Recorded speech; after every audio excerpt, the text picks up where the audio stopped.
Olá pessoal, bem-vindos a mais um vídeo aqui no canal Eu Adoro Ciência. Eu sou a professora Renata e hoje nós vamos discutir um pouquinho sobre teorias de origem da vida no planeta Terra. Se você já gostou desse tema, curte o vídeo, dá um joinha, se inscreve se você ainda não for inscrito, compartilha com seus amigos e vem pra aula.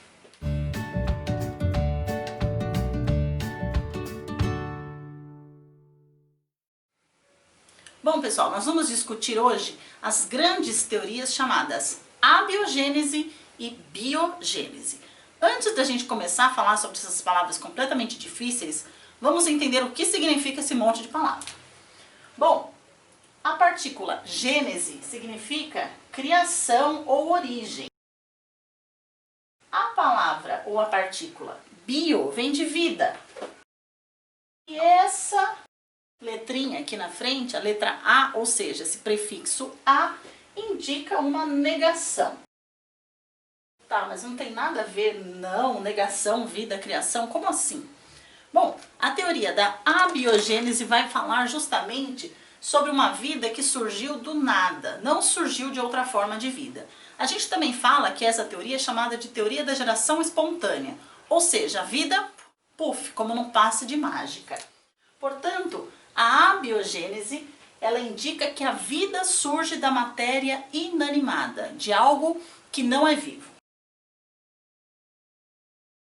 Então, na abiogênese, a vida surge do nada. Maravilha. Já a teoria da biogênese é justamente o contrário da abiogênese. Indica que uma forma de vida só surge a partir de outra vida. Certinho? Então agora que a gente já sabe o que significa a abiogênese e a biogênese, vamos estudar um pouquinho sobre alguns caras, alguns cientistas que ao longo da nossa história começaram a discutir esses assuntos. Vamos lá! Bom pessoal, o primeiro cientista que nós vamos falar agora é um médico belga chamado Van Helmont. Lá no século 17, ele chegou a afirmar que conhecia uma receita para criar ratos, uma receita infalível. Qual foi a receita que Van Helmont propôs para a sociedade? Todo mundo aplaudiu. Por quê? Porque ele era médico, ele era o cara, ele tinha conhecimento daquilo que ele falava. Então Van Helmont fez o seguinte: eu vou mostrar para todos que eu sei criar ratos magicamente. Beleza. Aí ele foi lá num canto escuro do quarto dele, lá num dos aposentos da casa dele, colocou um monte de roupa suja. Imagina, depois de 2, 3 semanas usando a mesma roupa, ela não estava lá muito agradável. Jogou algumas migalhas de pão, algumas sementes e deixou lá o quarto fechado por um tempo. Ele começou a perceber que depois de 2 ou 3 semanas, daquela roupa suja começou a brotar ratinhos. E aí ele falou: tá vendo? Eu consegui mostrar para vocês que o rato vai nascer da sujeira, nasce da roupa suja. E todo mundo concordou. Por quê? Porque isso era visível, as pessoas não tinham hábito de higiene e Van Helmont cometeu um erro gravíssimo.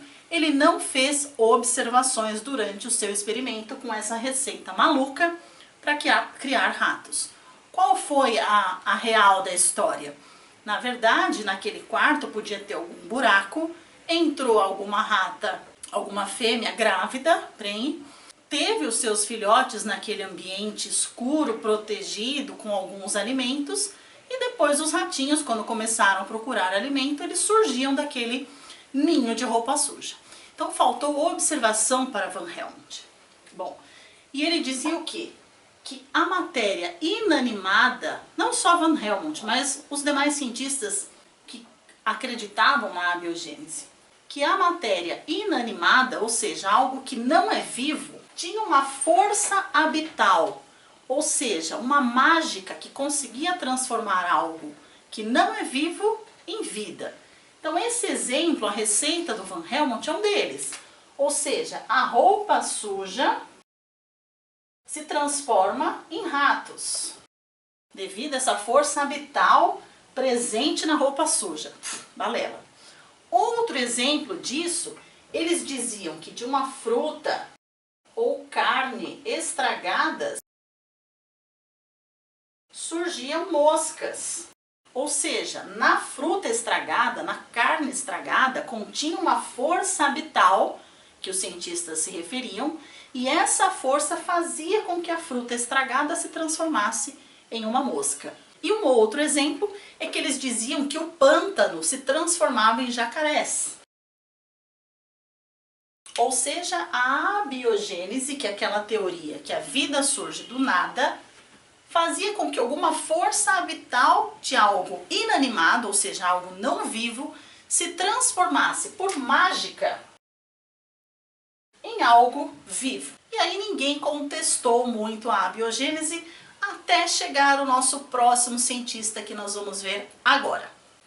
Bom, gente, continuando as teorias de como a vida surgiu no planeta, surgiu na Terra, a gente chega em Francesco Redi, um médico italiano que não se conformava com as ideias de Van Helmont ou de outros cientistas que afirmavam que a vida surgia do nada. Então ele começou a questionar a abiogênese. Por quê? Os cientistas diziam que a matéria inanimada tinha aquela força vital, uma força, uma mágica, que transformava algo não vivo na vida. Como eu falei agora para vocês, uma carne, uma fruta estragada tinha uma força vital que se transformava automaticamente em um ser vivo. E Francesco ficou com isso na cabeça e ele não acreditava nessas ideias malucas, porque ele pensava da seguinte forma: eu sou um ser humano, uma pessoa, e eu não nasci do nada, eu vim da minha mãe, que é outro ser vivo. Então ele achava que as ideias de abiogênese não faziam o menor sentido. E ele resolveu fazer um experimento justamente para ou ele contrariava essas ideias ou ele mostrava que a biogênese poderia ser real. E o que ele fez? Como os cientistas diziam, por exemplo, que uma carne estragada se transformasse em uma mosca, ele usou os seguintes equipamentos. Ele pegou 2 frascos lá na casa dele, colocou um pedaço de carne. Depois do almoço sobrou um pedacinho de carne.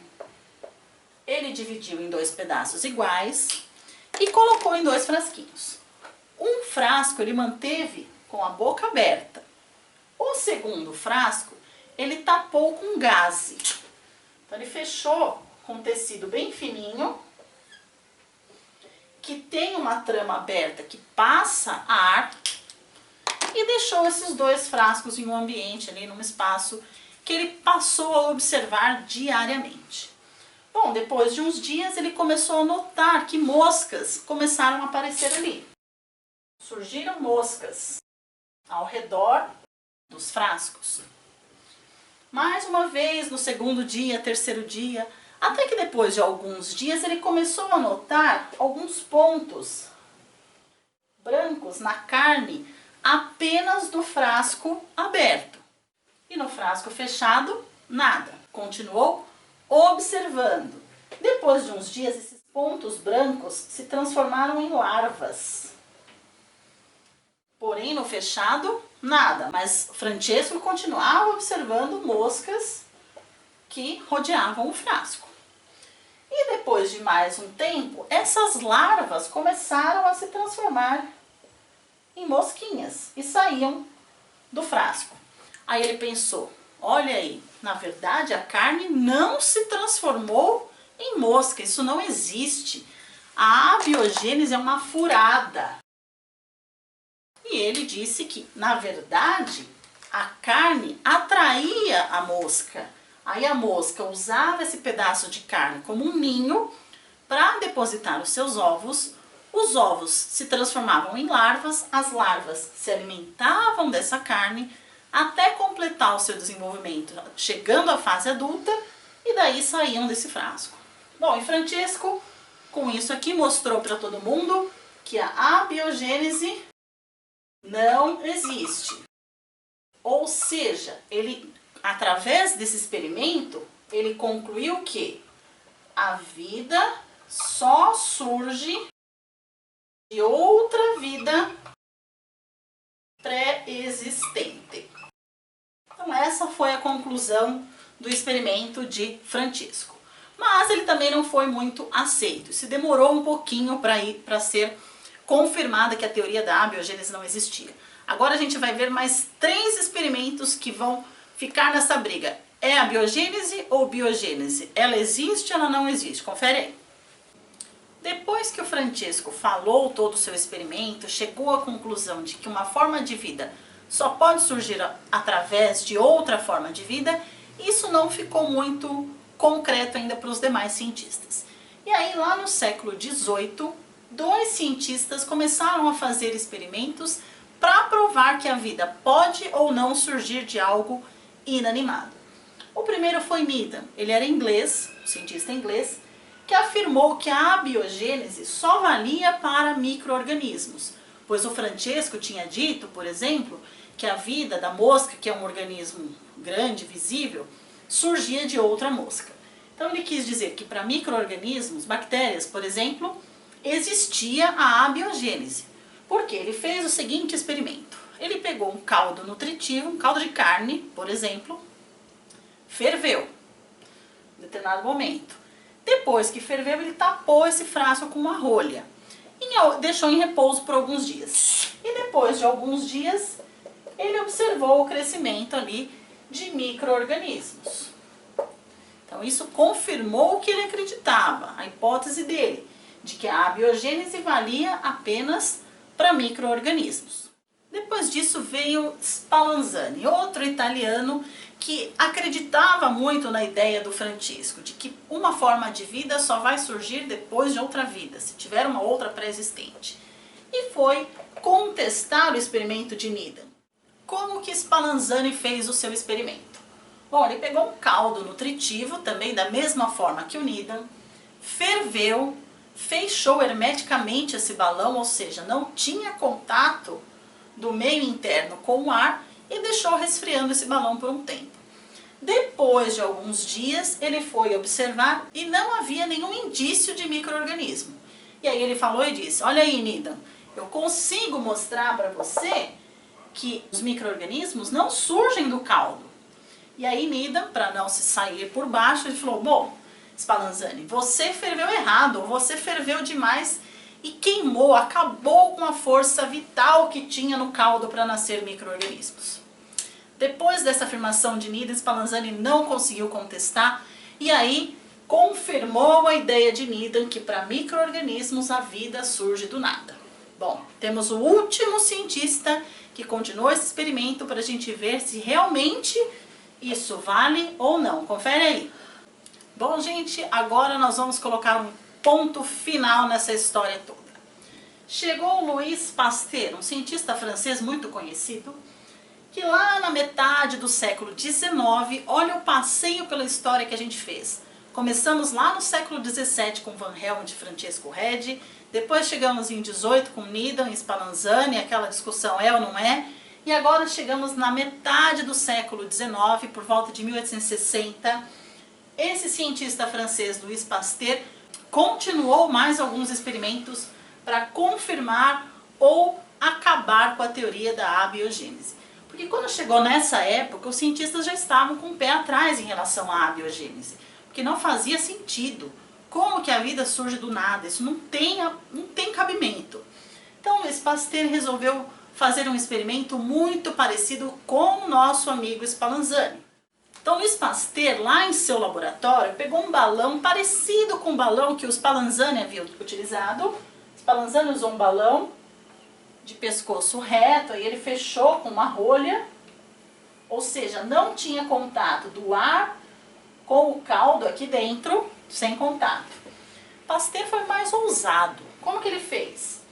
Ele pegou um balão, não tinha um pescoço reto, balão com pescoço de cisne, ou seja, ele era curvado. Tem essa primeira curva, essa segunda curva. Colocou dentro desse balão um caldo nutritivo, da mesma forma que Spallanzani fez, e botou esse caldo para ferver. Deixou fervendo mesmo.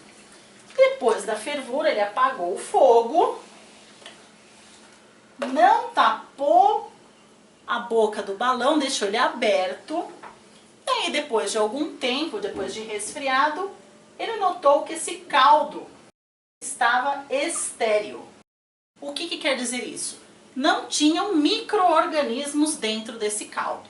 Ué, mas se ele deixou aberto, Então tem aqui o ar, e no ar tem micro-organismos. O ar consegue entrar, porém o vapor, durante o resfriamento, começou a se acumular nessa curva do balão, do pescoço do balão. E esse vapor se condensou, ficou líquido e criou uma barreira. Ou seja, os micro-organismos do ar que entravam ficavam retidos nesse líquido. Só que Pasteur precisava de mais informação, de um outro experimento para realmente acabar com a abiogênese. E o que ele fez? Ele novamente fez o mesmo experimento no mesmo balão. Vamos refazer o experimento do Pasteur.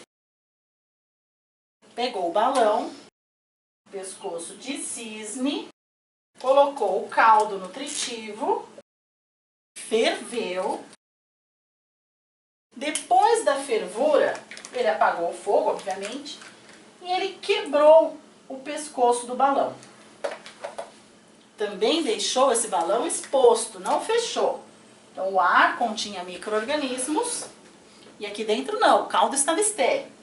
Depois que esse caldo resfriou, aí ele conseguiu observar dentro do balão micro-organismos. E de onde vieram esses micro-organismos? Justamente do ar.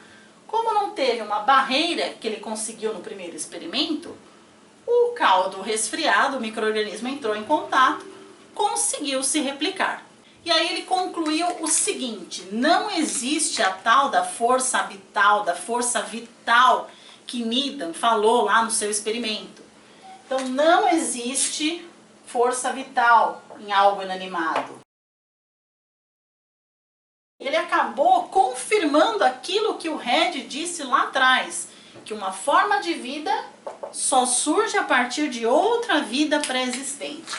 Então, Louis Pasteur, ele acabou com a teoria da abiogênese. Isso realmente não existe muito bem, quase 200 anos para se provar que uma vida surge de outra vida. Ah, gente, uma curiosidade aí para vocês. Esse experimento de Louis Pasteur, de ferver um caldo, deixar em alta temperatura, depois resfriar e ver que o caldo continua estéril, é o que nós chamamos hoje de pasteurização, um processo muito utilizado na indústria alimentícia.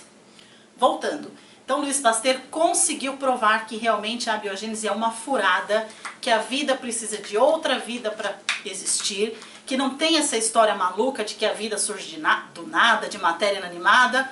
Muito bem. Todo mundo começou a aceitar, mas aí eu venho com uma pergunta para vocês. E a primeira forma de vida? Como veio? Continua ligado aqui no canal, clica no sininho para não perder a notificação, porque isso é conteúdo da próxima aula. E agora, rapidinho, vamos para o desafio da corujinha.